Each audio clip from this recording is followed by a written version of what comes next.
K-dramas. Let's be real. You've probably binged 1 or 10. For decades, they were this beloved national pastime in South Korea. But in just the last few years, they've absolutely exploded into a full-blown global phenomenon, basically taking over our screens and conversations all around the world. But how on earth did that happen? I mean, how did a specific style of television from one country manage to capture the imagination of millions, just smashing through language and cultural barriers? Well, that's what we're here to find out. We're going to trace the incredible journey of the K-drama. And of course, when you think of K-drama's global peak, one show immediately comes to mind, right? Squid Game. This thing wasn't just a hit, it became a cultural touchstone. Like, overnight, it was everywhere. But here's the thing, it wasn't some fluke. The industry was already pushing boundaries, giving us these genre-bending masterpieces. Take Kingdom, a historical zombie thriller. It proved that Korean storytelling could bring a totally fresh and, frankly, terrifying perspective to pretty much any concept. And then you've got shows like Sweet Home, Korea's first major creature feature. It just proved that these storytellers could tackle any genre with a style that was completely their own. These are what we call high-concept shows, big ideas, big budgets, and a massive global appeal that was setting the stage for a brand new era. And all of this incredible creative energy, it all led to this number, 6. That's how many Emmy Awards Squid Game took home. It became the first non-English language series in history to win in major categories. So that's the what, unprecedented global success. But to really understand the how, we gotta hit the rewind button. Let's go all the way back to the very beginning of what's called the Korean wave or Hallyu. This is the cultural movement that really started it all. So the very first seeds were planted back in 1997. A family drama called What is Love became this surprise hit in China. But the real explosion, that started in the early 2000s. In Japan, Winter Sonata was so insanely popular, it created something called the Yonsama boom, this massive fan following for its lead actor. And then came the historical epic, Daejang-gu. And the scale of this show's success was just incredible. I mean, get this. It was exported to 87 different countries. It proved that a story deeply rooted in Korean history could have truly universal appeal.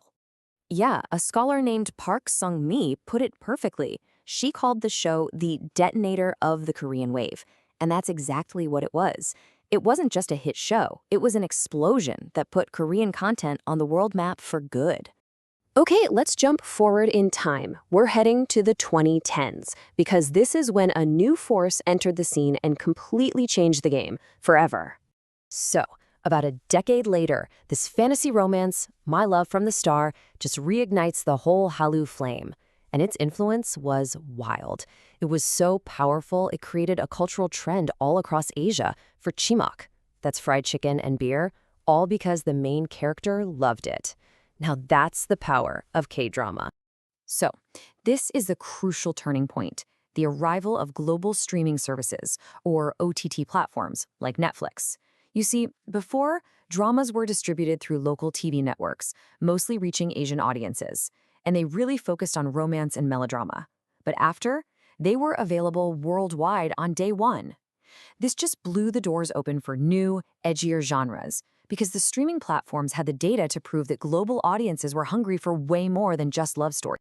And that revolution unlocked this massive wave of creativity. Suddenly, you could have a K-zombie historical thriller like Kingdom, a huge creature feature like Sweet Home could find an international audience, and a brutal survival drama like Squid Game.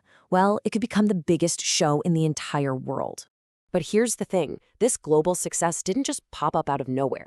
No way. It was built on a foundation that was laid decades and decades earlier. So let's go all the way back to the very birth of Korean television. So before TV was a thing in every home, radio was king. In the 1950s, radio dramas were the entertainment.